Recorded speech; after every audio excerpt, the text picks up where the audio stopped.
Dipun lajengaken adicara ingkang angka 3 sambutan ing angka setunggal inggih punika sambutan saking panitia penyelenggara dumateng panjenenganipun Bapak Sabto Sutrisno kasumenggaaken.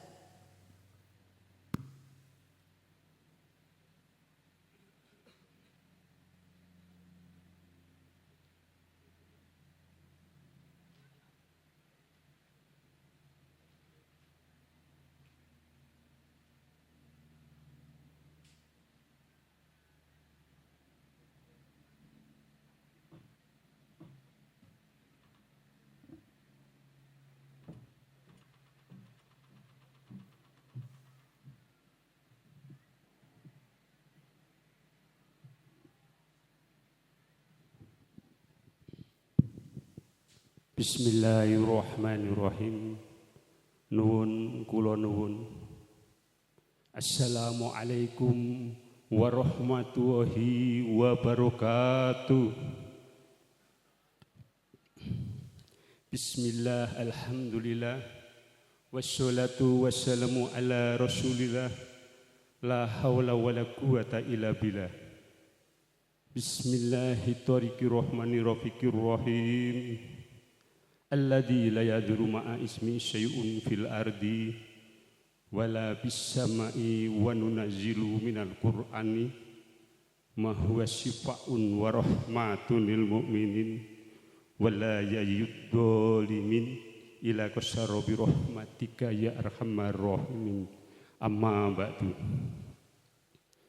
Wonten ngersaipun para alim ulama, para kiai, para sesepuh bini sepuh, para adi sepuh ingkang tansah sumanding kitab suci wahyuning ilahi ingkang dados kiblat saha pandhoming kawula dasih. Ingkang kinurmat wabil khusus panjenenganipun Bapak Kiai Haji Zainuddin utawi Kiai Bendo, pengasuh markas Kiai Bendo Purwodadi Jawa Tengah, ingkang tansah kita tenggo-tenggo mau iduh hasanahipun, ingkang tansah kita tenggo-tenggo kita cadong berkah barokah doanipun. Ingkang kinurmat Bapak Kiai Ahmad Masudi, pengasuh Padepokan Panembahan Wali Putih Sentul Ngringsing, ingkang kinurmat Bapak Kiai Haji Rahmat Sapi'i, ingkang kinurmat Bapak Kiai Haji Caswandi, yang saya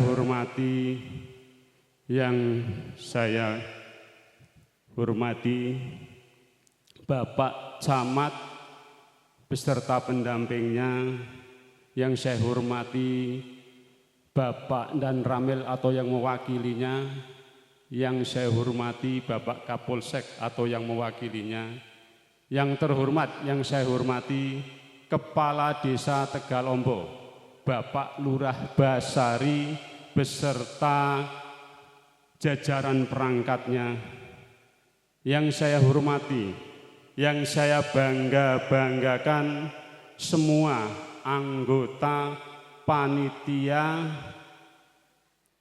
Hall Bendoro Raden Mas Kentol Anom ingkang kaping 8. Terima kasih atas perjuangannya dan semangatnya yang luar biasa sehingga terlaksana acara pengajian dengan lancar dan sukses.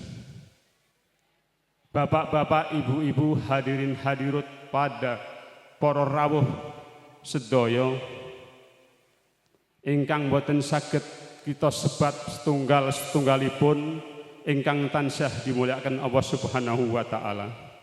Sumangga kita ngunjukaken raos puja puji lan syukur dumateng Dat kang Maha Sampurna inggihipun Gusti Allah Subhanahu wa taala ingkang sampun paring nikmat sehat, nikmat sempat sehingga kita sedaya saged makempal, saged pepanggihan, saged silaturahim wonten mriki majelis taklim kanthi kahanan sehat wal afiat tanpa alangan setunggal punapa.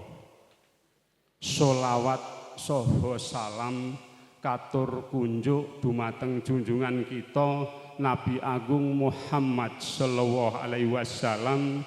Muga-muga kita sedaya diakui umate saha pikantuk syafaat lan pitulunganipun awit saking donya ngantos alam akhirat. Amin Allahumma amin. Bapak-bapak, ibu-ibu, hadirin hadirat ingkang tansah dimulyakaken Allah Subhanahu wa taala, wonten kesempatan menika kula minangka talange atur, minangka mewakili rencang-rencang panitia penyelenggara ngaturaken agunge panuwun, matur sembah matur suwun atas kehadiran para rawuh sedaya. Muga-muga kehadiran para rawuh sedaya dipun berkahi saking Allah Subhanahu wa taala, pinaringan panjang umur, sehat, slamet, waras, rezeki kang lancar melimpah. Amin. Bapak-bapak, ibu-ibu, saking panitia ngaturaken ugi matur nuwun kang kathah dumateng sedaya masyarakat Tegal Amba, khususipun lan sedaya para donatur ingkang sampun mbiyantu arupi bondo donya, tenaga, pikiran saha wedalipun ingkang sampun kacurahaken dumateng acara menika, sehingga acara menika alhamdulillah berjalan lancar lan sukses. Dene enten donatur ingkang sampun mbiyantu, sampun mendukung, kaperlu kula waosaken inggih menika Bapak Lurah Basari, Bapak Nur Puat, Bapak Tabah Haryanto, Mas Kiki, Bu Hajah Siti Uripah, Bapak Casdi, Bapak Musobihin, Haji Rianto dari Sembung, Haji Mahfud dari Cendono Limpung, Bapak Waloyo, Bapak Meji Kebumen, dan hamba-hamba Allah.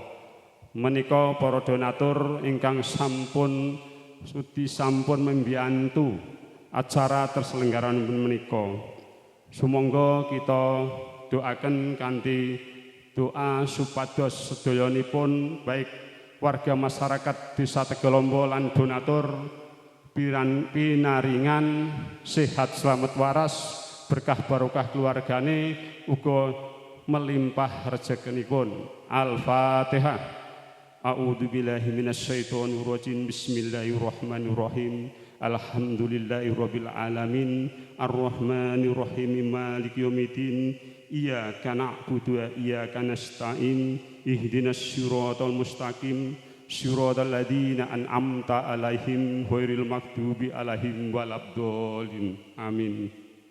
Saking panitia saha saking pengurus makom Waliullah Raden Mas Kentol Anom Syekh Abdus Salam ngaturaken agunge panuwun, ngaturaken matur suwun dumateng pemerintahan Desa Tegal Amba ingkang sampun mendukung, sampun menyetujui dan sampun mbiyantu acara kelancaran menika. Bapak-bapak, ibu-ibu, hadirin hadirat ingkang tansah dimulyakaken Allah Subhanahu wa taala, wontenipun acara hall menika minangka pekiling dumateng kita sedaya. Wontenipun Desa Tegal Amba menika mboten ujug-ujug wonten, mboten sekonyong-konyong tiba, mboten dumadak muncul Desa Tegal Amba. Ananging entenipun Desa Tegal Amba menika berkat perjuanganipun ingkang sampun babat alas, ingkang sampun bubak yasa Desa Tegal Amba, sehingga muncul wontenipun Desa Tegal Amba menika berkat para leluhur inggihipun simbah Raden Mas Kentol Anom utawi Syekh Abdus Salam. Mula sangi meniku bapak-bapak, ibu-ibu, Jadi hajat menika mboten hajat pribadi, mboten hajat golongan, mboten hajat organisasi, ananging menika hajat kita sedaya seluruh masyarakat Tegalombo mboten terkecuali.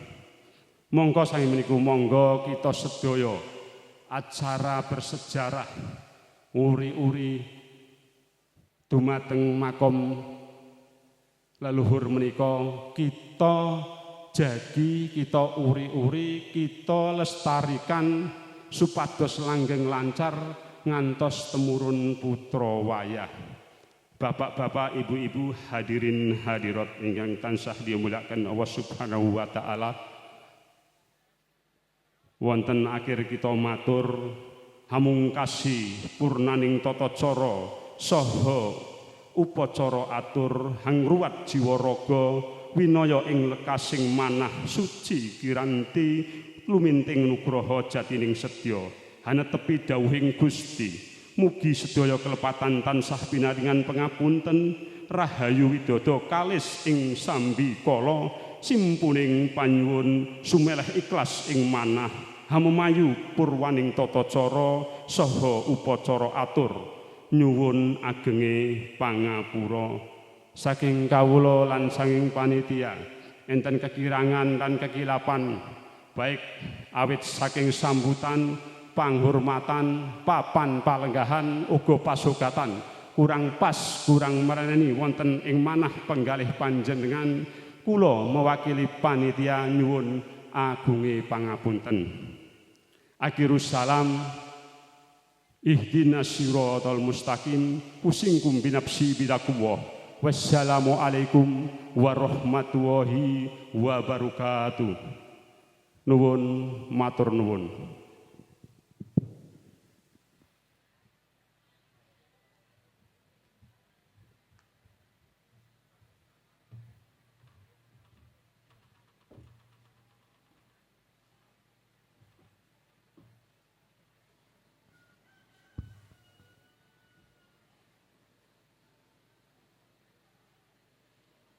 Matur nuwun.